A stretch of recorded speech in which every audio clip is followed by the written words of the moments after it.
Hello guys, welcome back to the channel. And this today's tutorial, I'm going to show you how to unpair Bluetooth device from your Android phone.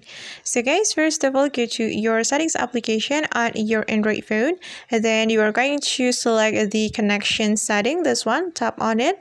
Then we can activate our Bluetooth first. We can tap on the circle button to activate the Bluetooth.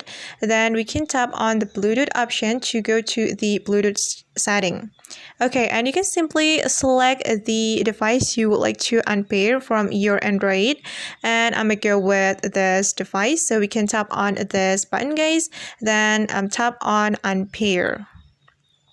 Okay, and as you can see, guys, that now the device has been unpaired from our Android device.